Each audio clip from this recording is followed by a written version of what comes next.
Okay. Well, good morning, everyone on the West Coast. Good afternoon to everyone on the East Coast, and maybe you're somewhere in between.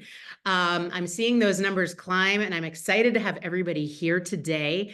My name is Carrie Scott. I work at Spruce Health, and I'm so excited to be hosting this webinar today with Heard. Just a real brief, because I know this is going to be largely dedicated to Heard and the content that we're here for. If any of you on this call are not familiar with Spruce and you were hoping for like a little blurb about Spruce, please hit me up afterward. I can answer any questions you have specifically about Spruce. You can also head to our website at sprucehealth.com. Spruce is a medical communication platform that makes it so much easier for providers and patients to connect over myriad channels, but there's so much more to it.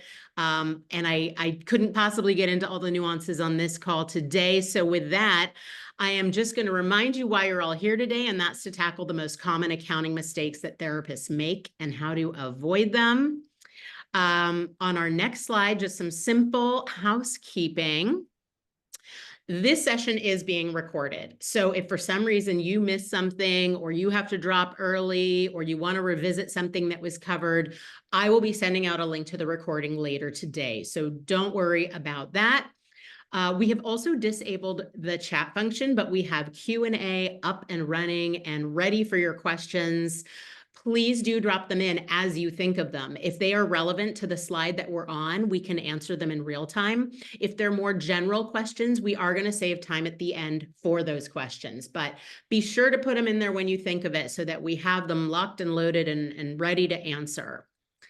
Next slide. There we go. So just a quick look at who's joining us today. We've got Michael Fulwiler, host of Heard Business School. If you are not yet familiar with that, I encourage you to go check it out. There is so much great content there. And we have Forrest Perry, partnerships lead at Heard. Both of these guys have so much great content to share with you today, and I'm really excited to have them. I am going to pass the baton and let them quickly intro themselves. And I'm going to dip back and turn my video off so that you can give them your full attention. I will be in the background, though, facilitating questions, and I'll pop back on at the end. So with that, I turn it over to you guys. Thanks so much. Great. Thank you so much, Carrie. Thank you to Spruce for having us back. My name is Michael from Heard. As Carrie mentioned, I host our podcast, Heard Business School. I've spent my entire career working in the mental health space, supporting therapists as business owners and entrepreneurs, which is our mission at Heard. I'll let Forrest introduce himself. Yes. Good morning. Good afternoon. My name is Forrest. So the partnerships team here at Heard. It's actually our first employee about 3.5 years ago. So I've worn a lot of different hats here and spoken to thousands of therapists during my time at Heard, and I've really enjoyed those conversations. Prior to Heard, I worked at PricewaterhouseCoopers, which is where I got my accounting skill set and CPA license, and actually where I met our co-founder, Andrew Reeson, as well. So look forward to chatting with you. We're going to try to keep it lively and engaged. Love questions, and excited to chat with you all. Yeah, super excited to be here. This is the first time that we've done this topic. We always like to bring something new and fresh for Carrie and the folks at Spruce. So excited to dive in. Very quickly, before we get into the content of the webinar, if you're unfamiliar with Heard, if this is the first time that you're attending a webinar from Heard, we are an accounting software platform built specifically for therapist entrepreneurs. We provide bookkeeping, quarterly tax services, as well as annual tax services, saving therapists time and money, which is always a good thing. The content of this webinar will be focused on mental health therapists specifically, but can be applied to business owners more generally, kind of other specialties and different types of providers. So if you're not a mental health therapist and you're here, that's okay. A lot of this information will still be relevant. Just really quickly, we do offer free consultation calls at Heard. This is our busy time as we start to get towards year end, and these spots do fill up. So if you're interested in learning more about Heard and what we do and how we can support your practice, specifically around your accounting needs, definitely recommend just pulling out your phone, filling out the form takes 30 seconds and grabbing one of those spots before they get all booked up. And then at the end, we have a special offer to share with you guys that's specifically for Spruce providers. And with that, I'll let Forrest jump right in. Awesome. Thanks, Mike. So depending on where you're at in your private practice journey, you might have made these mistakes before or are already aware of these solutions. We're going to slowly progress throughout and ideally, hopefully at least identify a new solution for y'all to take back home and, better your practice. So for folks that are newer to private practice, or even actually some who have been in practice for years, one of the mistakes we see are those that are co-mingling personal and business finances. What does that mean? It means you're paying for the expenses, both personal and business, from the same bank account. And so again, commingling, what that means is you are using one account for both your business and personal purposes, or maybe you started a business account and then slowly but surely it morphed into a personal account. So why is this, cause chaos or havoc? One, it makes it really difficult to get a clear read on how your business is performing. We like to remind everyone, you are a business owner, you're an entrepreneur. And so what's important of being a good business owner or entrepreneur is having a high level grasp of how your business is performing financially. You don't need to get in the nitty-gritty weeds or understand every little tidbit, but having a good idea of how much profit you're making, right? Or your growth trajectory is really helpful to run a good business. Secondly, increases the likelihood you're going to start miscategorizing items. So miscategorizing comes from the idea of bookkeeping. Bookkeeping is the idea of categorizing every transaction. So the income that comes into your bank account and the expenses that leave your bank account. And the other thing that might lead to is missing out on tax deductions. So we have a whole slide today we're going to present on some of the most common tax deductions, but tax deductions are the best way to save on taxes. And so if you're commingling it, right, think about January of this year, you're starting to do your bookkeeping or reviewing your transactions from this past year. It's going to be really difficult to remember if that Amazon charge in January of 2024, was that business? Was that personal? What was that Amazon transaction for? So using one bank account really helps simplify that of, okay, I know everything in this account is at least business. And then if you're doing that bookkeeping throughout, it helps be able to categorize and makes your tax prep process much, much easier. So you'll see down there is a solution, which kind of was talking to already, is having a separate bank account for your business. And we're going to explain on this next slide, what's the difference between a business bank account and just a generic checking account. So if you are a sole proprietorship and have not received an EIN or TIN, same thing, you technically can't even open a business bank account. There's nothing wrong with that. Many members here at Herd have been sole proprietors for their entirety of being in private practice. So the first example, again, this is a sole proprietor who has no tax ID or EIN number. And I do my banking at US Bank. So if I was to go to US Bank today and say, hey, I need to open up a separate checking account. So it'd still be under my name, Forrest Perry, but it'd just be a separate checking account. So when I log in online, right, I have checking 123, checking 124. And so I'm going to designate that checking 124 to my business, deposit all of the income, right, or checks or direct deposits into that specific checking account. And then all of my expenses are going to leave from that separate designated checking account. Now you'll see two other accounts listed here, right? Top left is your personal checking account. So if you are a sole proprietor, when you pay yourself, it's called an owner's distribution. And so it always baffles folks when they're first in private practice of like how truly easy it is to pay yourself. And you are doing it in the right way of just moving money from let's call it your designated checking account for your business to your personal account. So whether that's writing a check or doing a bank transfer, Zelle, Venmo, whatever it is, again, it's as easy as moving money from that designated checking account for your business to that personal checking account. Now, what most checking accounts, you'll get a debit card, right? And so you'd be using that separate designated checking account to also pay all of those expenses. Then if you look at the down arrow, you'll see a separate one for savings, right? So you could go to US Bank, and now you have 123 is my personal account, 124 is my designated business account, and then 125 is my dedicated business savings account.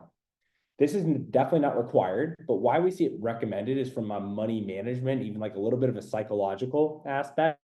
For those newer to private practice, you may not be aware, but there's quarterly tax estimates, which basically replaces when you are W-2 of getting that money withheld each paycheck. We'll go over that later, right? But at the end of each month, to set yourself up for success for each quarterly tax estimate deadline, you want to move some money to that separate savings account. And so we'll go again into quarterly tax estimates more in detail later on. But what helps is by moving that out of the account, it's kind of out of sight, out of mind. You get to that first quarterly deadline, and then you say, oh, great, look at all this money I already have set aside in this separate savings account. Something I'll add here is that this is best practice. If you're not doing this right now, it's okay. You're not going to get in trouble. The IRS is not going to show up at your door. You're not going to go to jail. From a financial record keeping perspective, this is like best practice. But if you're not here right now, that is okay. Hopefully, this is something that you can work towards. Another question that we get here often is, what about profit first? I've heard about this idea of profit first for therapists, and kind of the basic idea with profit first, not to rabbit hole, is that you have more than 3 accounts. I think it's actually you have 5 accounts, and you kind of split up your money that way. And that's just one kind of methodology that folks use. And if you want to use that and that works for you, great. But this is kind of at least the basic here of having, at least 2 checking accounts, one for your practice, one for personal, and then a savings account. Okay, so what if you have an EIN or have formed an LLC, PLLC, or professional corporation?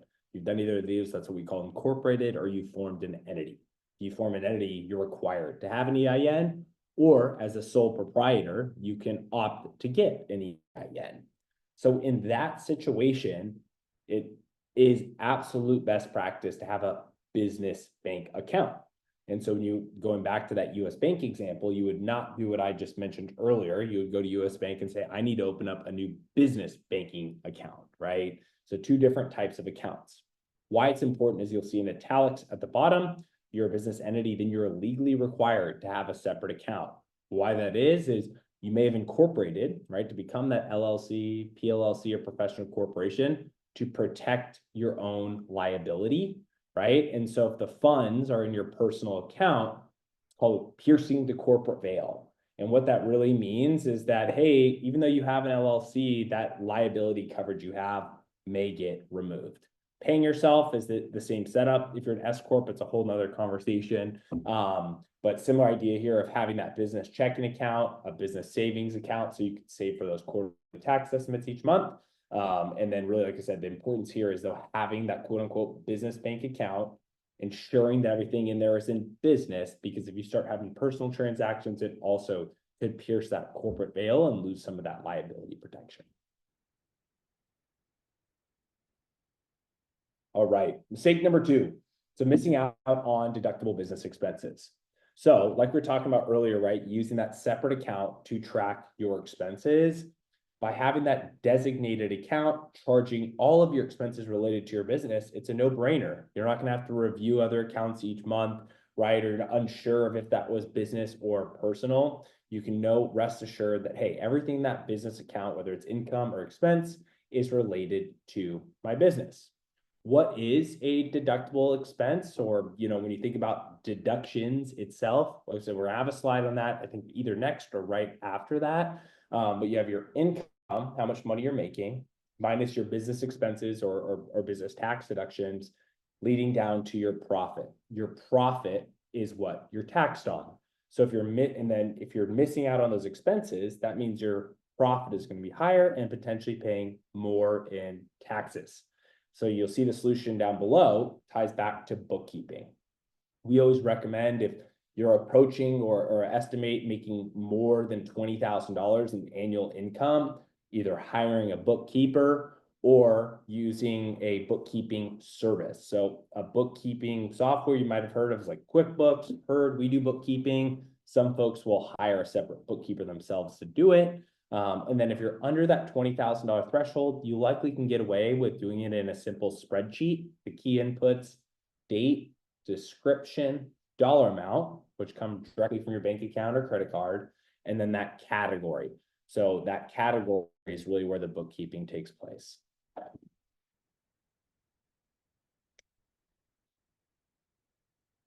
Okay, so I'm going to preface this that we normally have an entire presentation that dives into most of these deductions. So we're going to breeze through it, but know that there's definitely, more in depth that you can go into each one of these.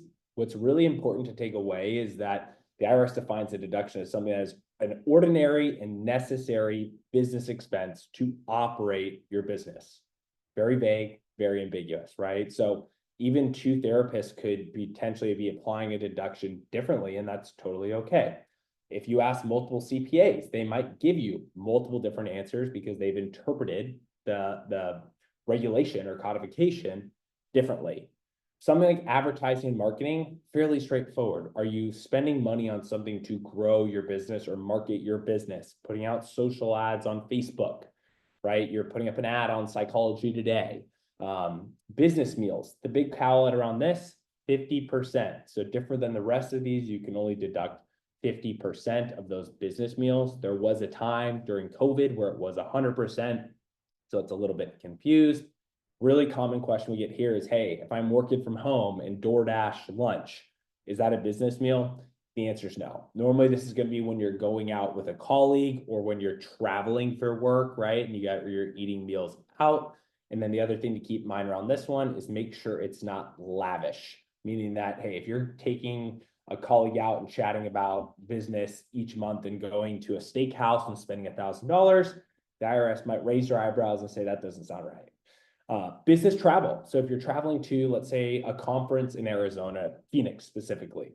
So the parking at the airport or that Uber to the airport, deductible.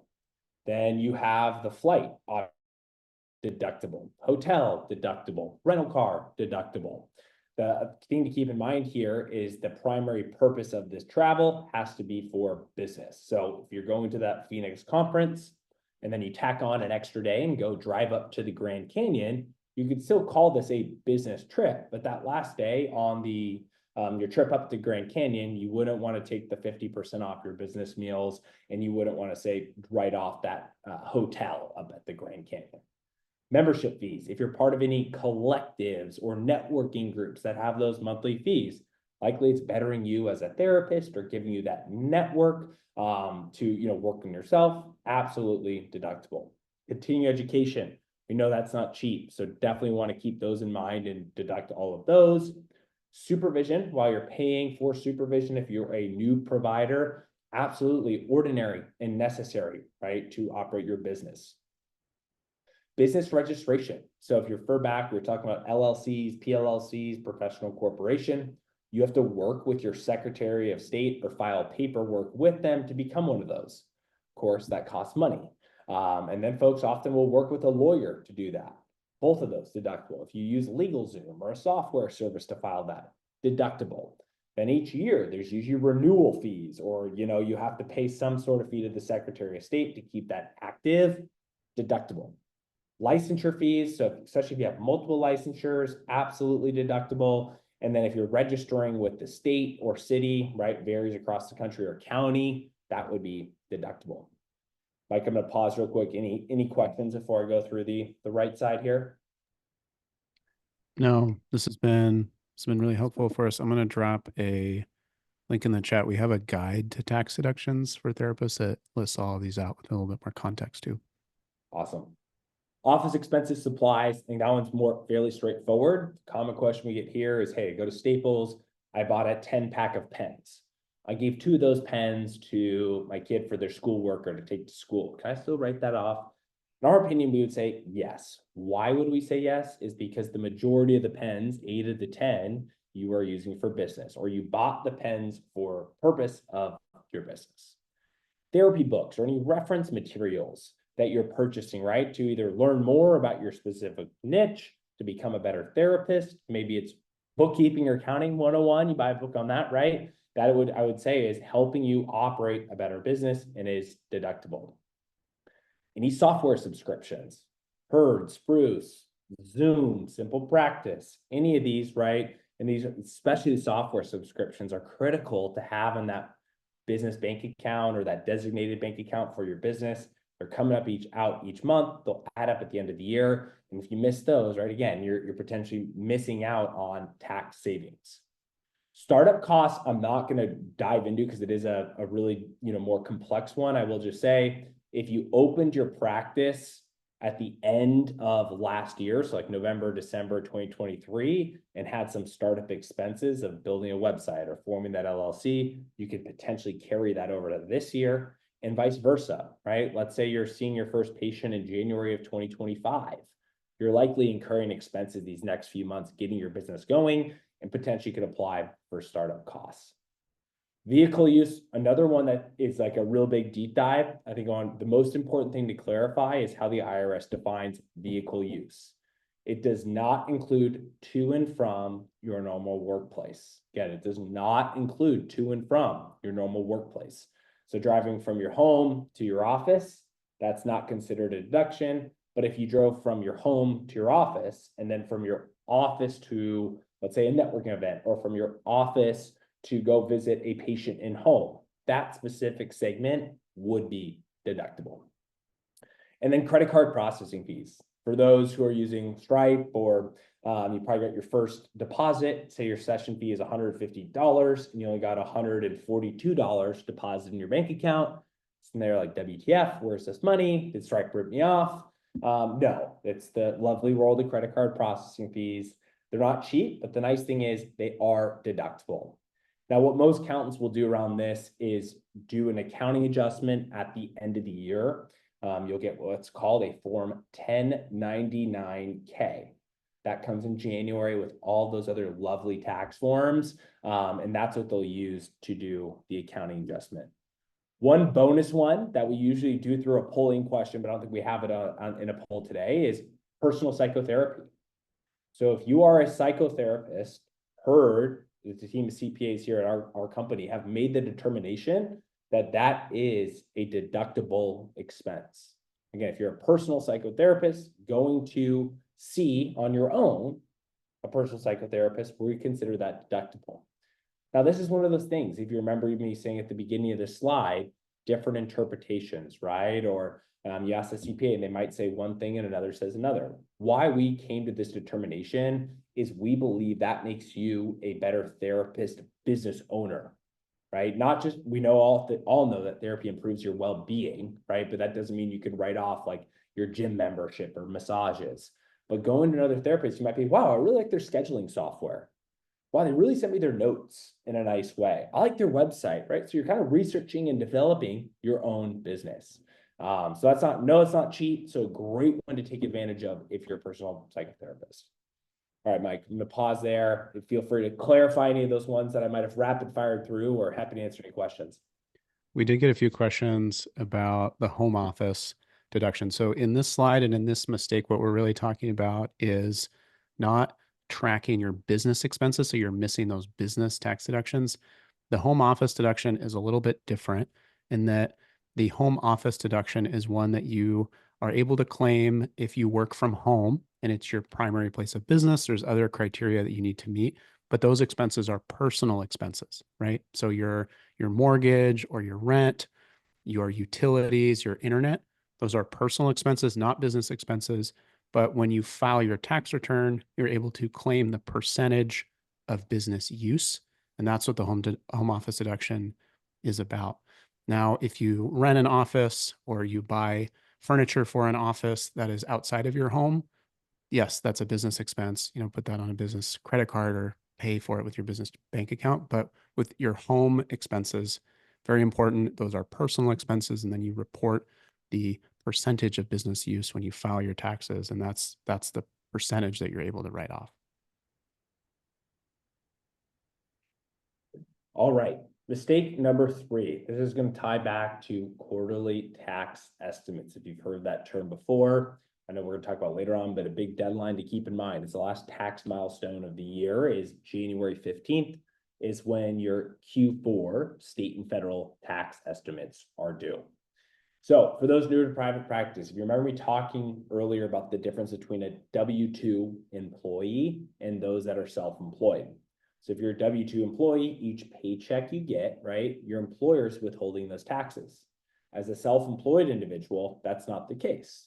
And so that's why when you get money in deposit into your bank account, it's exactly what you earned.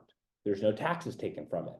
Unfortunately, you're not sneaking away from the IRS. They know that, and that's why they basically almost always require, there's a slight asterisk for generally, if you expect to owe more than $1,000 at the end of the year in taxes, you owe quarterly tax estimates. Now, if this is new to you, I would say don't be nerving, because almost half the people I speak with have either never paid quarterly taxes, skipped one or two. It's a very nuanced concept and a difficult thing to calculate, especially knowing there's some that's owed to the federal, some that's owed to the state. So if you're failing to make these quarterly tax estimates each quarter, the IRS will likely add fines and penalties. You're not going to go to jail, but they're likely, can get pretty costly fairly quickly. And so if you remember earlier, we were talking about, right, each month moving that money, a certain portion, to that savings account. That way, each time you get to one of these quarterly estimates, you have enough set aside to make that payment. Again, we have more slides that are going to dive into this. We know it's a really, a concept that people want to learn more about or don't know enough about. And so we're going to spend some additional time here. Something that we see a lot at Herd are therapists treating their business like an ATM, right? And so, they pay their expenses, they pay the business credit card bill at the end of the month, and then they just withdraw the rest out of their business bank account, and they're not saving any for taxes. And it feels like you're making actually more than you are, right? Because as a W-2 employee, taxes are being withheld from your paycheck, so you never actually see that money. So you basically, depending on your tax rate, you could be making 30% more, right, than you would be in a W-2 job. So that's why it's really important to be, setting aside that income for taxes. We're going to show just an example here of how much you should be setting aside on a monthly and quarterly basis. Okay, so bear with us. This is a little bit longer tailed example, but we got a lot of feedback in past webinars that folks want to see like real numbers applied. So we're going to take baby steps throughout this, right? So really thinking through how much to save for these quarterly tax estimates. You remember earlier, you're taxed on your profit, right? Another word for profit is net income. So the first step, which you would need to likely have bookkeeping records, right, and separated bank accounts to even get to this first place is, all right, how much income, how much money did I make for my business this year? And then what are those expenses? How much money did I spend on my business this year? So in this example, there's a net income or profit of $80,000. We're going to follow throughout about how much they should be setting aside. Okay, again, we're slowly unpack here. I'm sure that chart on the right looks like a lot of fun. So the first thing, right, we said net income of $80,000. And so the US has an effective tax rate system. And so you'll see on the right, each portion of that $80,000 is taxed at a different rate. And so that's how, if you look on the bottom left, how we get to that tax liability. So tax liability of $29,000. Now, what is that made up of? You'll see right above, a federal tax, that effective rate, which is generalized from right. In this example, with this individual is in Georgia, right? Each state is going to have slightly different rates. Some states, Florida, Texas, don't have state income taxes at all. And then self-employment. I guess the one asterisk would be if you're an S corporation, one of the advantages of an S corp is you get rid of that, essentially that self-employment tax in some realm. So that would be the only disclaimer there if you're an S corporation. So as we got from the effective tax rate, from that $80,000 of net income, there's a tax liability of $29,000 or 37%. You probably heard that you should save 30% for taxes, you should save 40% for taxes. There's a lot of information and guidance out there, and the reality is that it depends on your unique tax situation. And so it's influenced by your tax bracket, which is influenced by your total income. And a misconception around tax brackets is, well, when I go and look at my federal IRS tax bracket, $80,000, my federal income tax rate is 22%. That's not the case because for what Forrest mentioned, we have an effective tax rate system where, your first 11,600 is charged at 10% and then it goes up that way. So let's move on. So great, at 29,000. So what does that mean on a quarterly and monthly basis? Yeah. Okay. So you remember, one, there's 4 quarterly estimates. If you're in the state of California, for some reason, they have no Q3 tax estimate. I don't know why, but essentially the rate's a little bit different. But in this example, remember with Georgia, so you take that liability, you're estimating that you owe this at the end of the year. You're dividing it in 4. So simple, divide that number by 4. That is $7,500 per quarter, right? Hopefully this example is starting to give you an idea. Hey, if I miss out on making a few of these quarterly tax estimates, it's going to be a big tax bill owed at the end of the year. And it's always a rough surprise for folks to take in when they file their taxes in April, realizing, holy cow, I had no idea I owed this much. So if we split it, right, that 7,500 is about 6,800 worth of federal and 400 in state each quarter. So knowing that we're estimating we have to make those payments each quarter, how do we then save for those, right? And that's where you'll see at the bottom. So you're setting aside about $1,800 each month for your taxes. This is a very generalized example and generalized estimate. So if your spouse has income and you're married filing jointly, or you have W-2 income or sold stocks, right? A lot of other things can start incorporating into this. And so if you are a little uncertain or have maybe a more complex tax situation outside of just working solely at your private practice, highly recommend working with an accountant or CPA to help provide these tax estimates. The last thing I'll say around this is there's an idea called the safe harbor. So if you were in private practice last year, on the last page of your tax return, there's these 4 little vouchers, right? And they look like, oh, I mailed this in with a check, right? And so those vouchers are essentially the minimum amount you could pay to avoid fines and penalties. So again, if you were in private practice last year, that is one alternative or one route to take, is that safe harbor. Now, the issue is, though, if your business grew a lot or shrunk, right, it still leads to that same level of uncertainty. So I think to sum it up, quarterly taxes are not easy. Many folks are unaware of them, but the more that you can stay on top of them by, one, saving for them each month, making those deadlines each quarter, makes your life a lot stressful, and ideally saving a lot on those fines and penalties. And it's also important just to reiterate that these are estimates, right? I think it's best practice to set this money aside, especially being conservative. The reality is that everyone has expenses too, and so you may not be able to save as much as you would like, and that's okay too. But it's better to set aside something than nothing, because then you're not gonna, be hit with like a big surprise bill and you don't have money set aside for taxes. Also, if you overpay in these estimates, you're gonna get that money back in the form of a refund. So it's better to overpay than underpay. All right, moving along. Throwing out receipts. So I'm going to skip through some of the fluff and just cut right to the bottom here of when you need to keep receipts. So IRS's general guidance, if it's the purchase is over $75, your expense is over $75, you should keep that receipt. Now, the world we live in, with everything being so digital, it's to your advantage. So I recommend, hey, if you're going out to the store and buy a new printer at Staples, it's $400. Save that receipt in a file or a folder at your home or a box.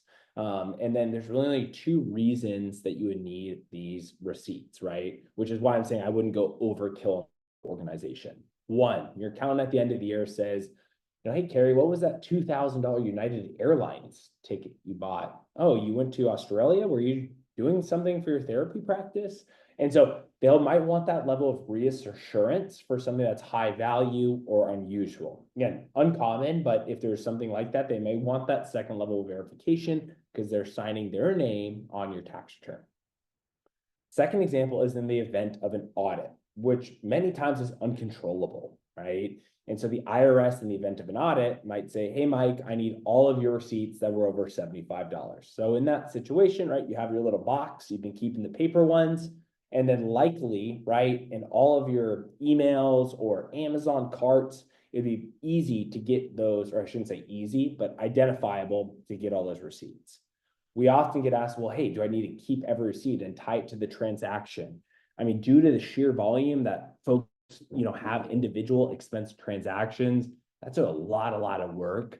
And I would not recommend doing that. Again, in the event of an audit, you need it, or your accountant asked it, you could always go pull those specific ones as needed rather than tying every single one. As you'll see in that second bullet point, technically the IRS could maybe go back all the way to 6 years, right? And so don't just think you're done with it at the end of the year. Oh, cool, I didn't get audited. My dad's actually in the restaurant business, and he would keep all of our records every year in our attic. And sure enough, when he got audited, the IRS went all the way back to 6 years on the dot. And luckily, he had these bins of receipts that he gave them and said, have fun. But it can happen. Question we get asked here, Forrest, is what about bank statements or, screenshots? Is that okay? Do I need an actual physical receipt? Yeah, I think I always recommend that, like a physical receipt or what identifies what was purchased, because you could imagine like how fraud would potentially occur of, oh, I spent $5,000 on Amazon, right? Theoretically, if you just took a screenshot of your bank statement, that could have all been personal expenses, right? And so that secondary level of evidence that shows like what that item was bought or what items were bought at Walmart or Costco gives you that secondary level of certainty. Yep. When it comes to bank statements, and then if you just have the credit card statements, the difficulty is the same idea, right? It's really tough to do your bookkeeping from that because you can't categorize it. And then you also, right, don't know individually what was bought at that specific store. Yeah, I would say a screenshot is better than nothing, but an Yes, itemized, absolutely. receipt is best practice.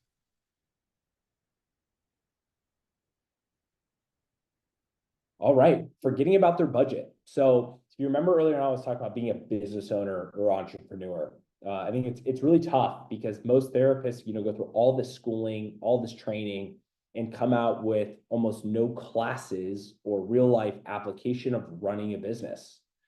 Seeing, 20 to 30 patients a week, taking the notes is already so taxing. But at the end of the day, right, you're also a business owner. So it's really important to keep that in the back of your mind, because operating as both a therapist and business owner is not only going to save you time, ideally it save you money and hopefully helps grow your business. So remember, you're both probably a phenomenal therapist and an aspiring, right, successful entrepreneur and business owner. So when you think about some of those things, right, one, we talked about keeping record of the expenses so you can understand what your profit is. Maybe you're going into 2025 with some goals. I want to make XYZ dollars next year, right? Or I need to set aside XYZ dollars so I can make a down payment for my house. How do you work back towards that number, right? First step would be knowing, how much did I make this year? What are some of those expense categories that I could cut down on? Maybe I need to think more about deductions so I can save on taxes. And so this idea of, right, understanding the footprint and the financials of your business will then help you budget for next year, right? And then that budgeting could be, hey, I want to hit every one of those quarterly tax deadlines on time to help avoid those fines and penalties, because those fines and penalties are slowing me down from reaching my financial goals. So there's a lot of different budget templates online. Here at Herd, we have what's called our allocation guide, which operates in a similar way. It essentially says, hey, here's the profit I made this month. Each month I allocate that profit. So maybe 30% I'm paying myself each month of that profit, another 30 to 40% going to quarterly taxes. Maybe I have a rainy day fund, some going to retirement. And so when you look at the big picture, right, it's really helpful. And there's no better time to do that than these next few months, going into that 2025 with clear goals, an idea on how you want to manage and maintain the business. Something I would add here is that having a budget also helps you to make more informed decisions too about whether you can spend more in marketing and reinvest in your business, or maybe you're ready to hire a virtual assistant or bring on another therapist. And so having those, those projections and then the actuals too is really helpful. I just dropped a budget template that we have on our website that you can download in the chat. Okay, credit cards. So the big advantage of credit cards is obviously points. I'm someone who books almost all of my flights on points. Think back to that slide we were talking about earlier, where if you get a designated bank account versus a business bank account, same thing applies here. So if you're a sole proprietor without an EIN or TIN number, you could just open up a secondary credit card. You don't want it to be the same credit card number or account, right, as your personal one, because that's going to create that mistake we talked about earlier on about commingling. But the great thing is too, all of these credit cards have those huge bonus offers that come in. And so maybe I need to open up another United Airlines credit card, right? And now I have two United Airlines credit cards, one that I'm for personal use, one that I'm designating for my business. Now, if you have a business, which bank account, which would mean you have that EIN number or you're incorporated LLC, PLLC, professional corporation, you'd go the business credit card route. I always recommend for this, NerdWallet puts out an amazing article each month about who has the best benefits or bonuses, whether it's $500 cash back, 60,000 miles. So highly recommend getting the credit cards, not only because of those points, it also has the helpful with the liquidity standpoint, right? Of you're making those payments next month for the purchases you made. The one call that I will make around this is there are certain individuals that we've seen or heard who overspend because they have a credit card. So if you've had some issues kind of from a psychological standpoint of like, hey, I have this $10,000 credit card limit, I'm going to spend, definitely would not advise for it. But it's one thing to keep in mind is we've seen, many therapists I've heard who've been in business for 20 years in only using a debit card that entire time. You have a lot of expenses, right? Maybe $20,000, $30,000, $40,000 each year for your business. Getting that converted to points or cash back is going to have a great monetary benefit. Something else here, my understanding, Forrest, is you also can build credit for your business that's separate than credit as an individual. So if you want to go get a business loan, for example, now you have really good credit on your business. So that can be helpful too. And I think we had 9 mistakes. We got 3 left. About 15 minutes here. Awesome. So not bothering to generate financial reports. So hopefully you're picking up this theme of being a business owner, being an entrepreneur, wanting to understand the data or your numbers at a high level so that you can make better business decisions. So the 2 really common financial statements that we see private practice owners have is 1, a profit and loss, which breaks down your income, expenses, and then profit. We're going to show an example real quick on the next slide. And then balance sheets, this is if you're an S corporation. So if your balance sheet, you're required to have one if you're an S corporation, and this shows your assets and liabilities. Assets would be something like, hey, I own a building for my office. Some folks will also qualify, hey, I have a laptop, or you have maybe really expensive testing equipment. And then your liabilities would be loans. So oftentimes, right, a solo practice or solo owner may not even have any assets or liabilities to produce one, but we just like to call it out from an S corporation perspective. And so by working with a bookkeeper, right, to get that foundation of the bookkeeping records, most bookkeeping softwares like QuickBooks, I would say, is one of the really common ones, Wave, Herd, right? We all use this bookkeeping data to then power these insightful financial reports. And so that really helps understand the health of your business, planning those next goals, right? And just being a great business owner.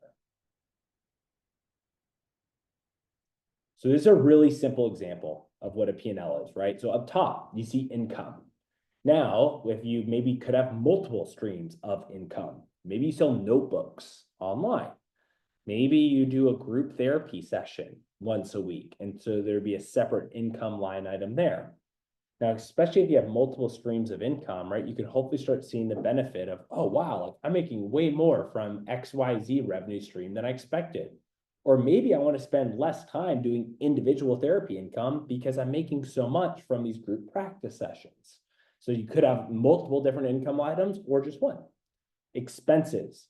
Think about those deductions we were talking about earlier, kind of all being different categories. So whether it's, office supplies, you could have equipment here. So again, this is just very, very a simple example of advertising and marketing, association membership dues, and software services. So take that income, $5,500, subtract it from those expenses, $1,304, and then you get down to your net profit. Now, if you're a private practice owner and buying a home, oftentimes your mortgage officer may request a profit and loss, especially if maybe and if you're buying with a partner, don't have W-2 income. This is like a certified in a way. I guess certified is not unless you have an accountant sign off on it, which like someone like her would do, but that way you have evidence, right, about the money you're making. And again, this is not possible without bookkeeping. It's the foundation of this.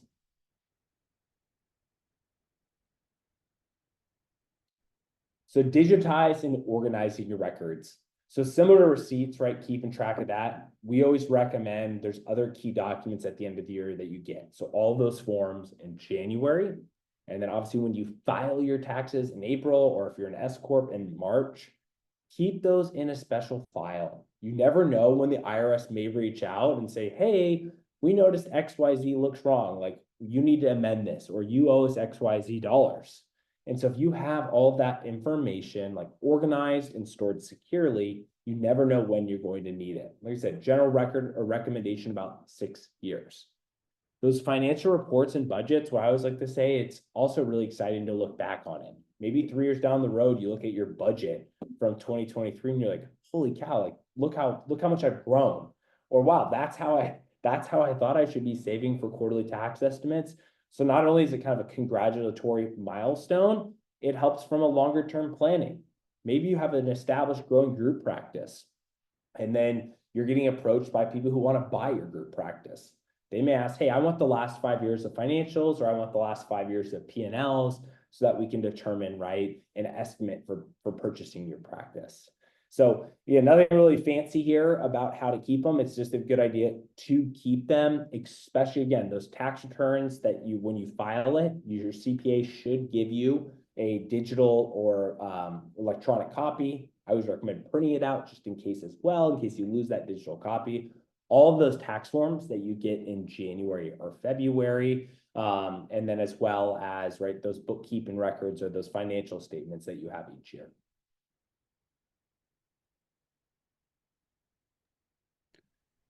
We have one more here. Before I just move forward to the next slide, just want to remind folks that we are taking questions. So if you have questions, drop them in the Q&A. There's been 20 questions have come through so far, which has been awesome, and we'll save some time at the end as well. Just wanted to remind you that if you have any questions about anything that we've talked about, we're here to answer them. So this one really sums it up, right? And hopefully you're starting to take away there's a lot to do as a business owner, and accounting, taxes, bookkeeping can be stressful. And so making a strategic business decision of outsourcing or hiring someone to help with this can pay a lot of benefits, right? So depending on where you're at in your private practice journey, this definitely is a large input into making this decision. But we always like to show this out in numbers, right? And so it's kind of called the time, money, and value. Any profession or folks will do this. And so a way to think about this is through a basic example here. Let's say you charge $150 a session, right? You spend 2 hours each month doing your accounting, taxes, and bookkeeping. That's 24 hours a year, or $3,600 in lost potential income, right? I always like to tell therapists, it's like, hey, would you rather do what you love and see an extra maybe patient or two a month, or finick around with bookkeeping, taxes, accounting, worry about making mistakes? And so one thing to keep in mind is your time is really valuable, right? And so the time you spend on the nitty-gritty accounting and tax work could be better suited for you to use that time to spend with a patient, right? Then at the end of the month, spending 5-10 minutes reviewing those financial records, by no means that I'm saying just don't look at it, but doing that math in your head of how much time am I spending on this? what do I charge for a session rate? If I saw an extra patient each month, would that let me pay for a bookkeeper, or would that let me, outsource my entire accounting and tax work? And so when you get to that inflection point, or maybe you're just too under the water already, right? And you're just like, I just don't want to deal with this anymore. Really is probably the right time to start thinking about an accountant, bookkeeper, and figuring out a software solution for you. As Mike mentioned, this is getting to be the very busy time where folks choose accountants or CPAs. Really recommend doing your own due diligence, speaking with, 3 to 5 different firms. I always like to say that it's not the world of streaming services where you think about, okay, do I want Disney Plus? Do I want Hulu or Netflix? I know exactly what shows I get. I know exactly the monthly fee. County is honestly a little bit of a black box, especially with folks that are local CPAs. So when you're interviewing local CPAs, one, make sure they have good reviews. And then two, truly understand the scope of services they're providing. Accounting can mean so many different things, different levels of support, right? Like, are you someone who wants to meet one-on-one live with them? Maybe you're someone who's like, you know what, I don't want to talk about accounting at all. I just want to get my taxes done at the end of the year. Hopefully you're paying a lower price for that. Are they providing quarterly tax estimates, right? Are they going to respond to my emails? So do your due diligence now rather than early next year, because if you're waiting till early next year, often those ones who have space available are those that folks don't want to work with. So it's a big decision, right? They're helping manage your money and they're helping advise you to grow your business and are honestly like a partner within your business ecosystem. And the more you understand about it at the end of the day will ideally help you drive and run a better business. Something that I would add here is that it's okay to do it on your own when you first get started. Typically what we recommend is, if you're just getting started in your business, maybe you're just opening up on the side, and you're under $10,000 a year in revenue, think about it as like $1,000 a month. You can probably get away with like a simple spreadsheet where you're tracking those expenses that we've talked about. And then just doing your own taxes using like a DIY solution like TurboTax. Once you start making more money, once you hit about $20,000, $2,000 a month, that's when it starts to make sense to look at a solution like Herd, where you're actually going to get that time back and be able to also sort of take advantage of tax savings. But otherwise, if you're below that threshold, it just may not be worth it. But then certainly as you scale up into more full-time private practice, just in this example, right, 24 hours a year it's a lot of time that you could, yes, see more clients, but also spend more time with your family or do, whatever you want, watch Netflix. Do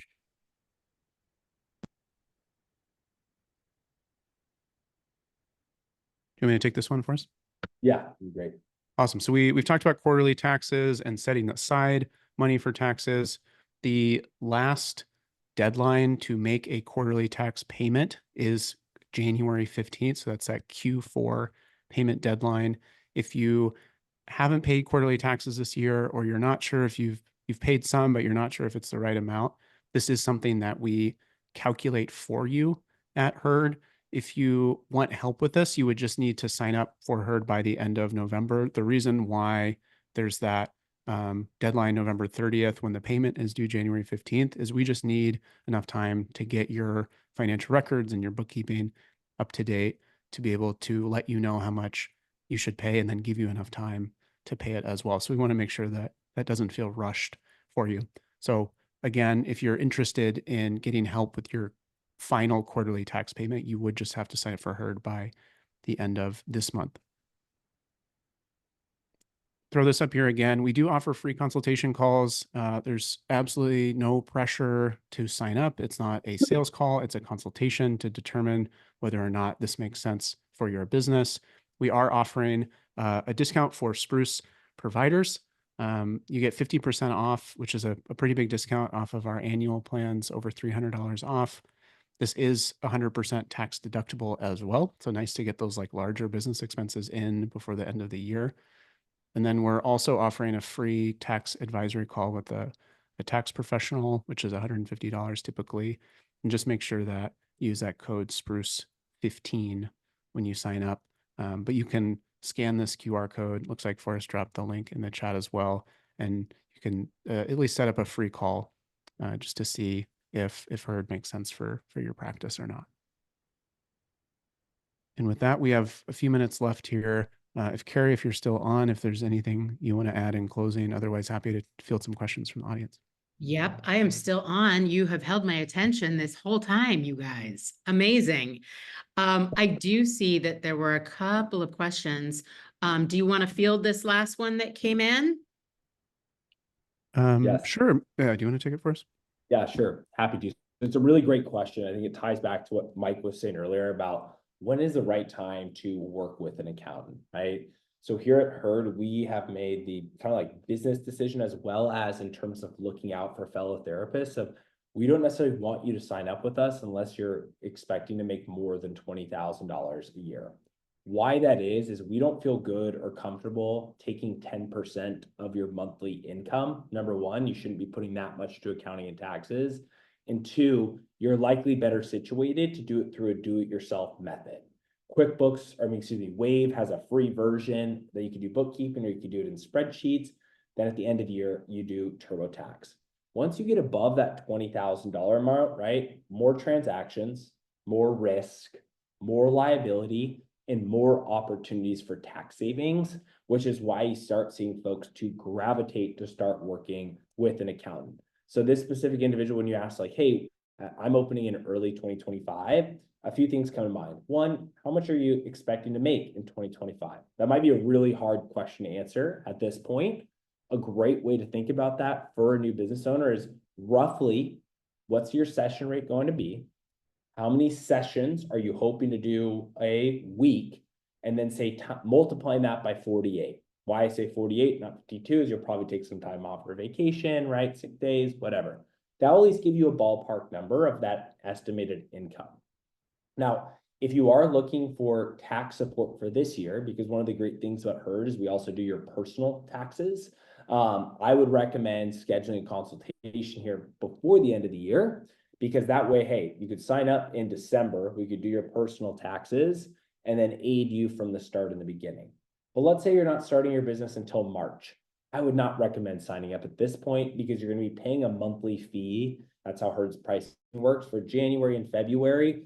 For really maybe a few questions you're going to get answered, but none of that bookkeeping is really going to like kick going until you truly start to flourish your business. So would recommend signing up for a consult. Our new business advisors are not the slimy snake oil type people, and they'll give you likely the same answer I did of help trying to guide you, but they can take some more time to understand your specific situation.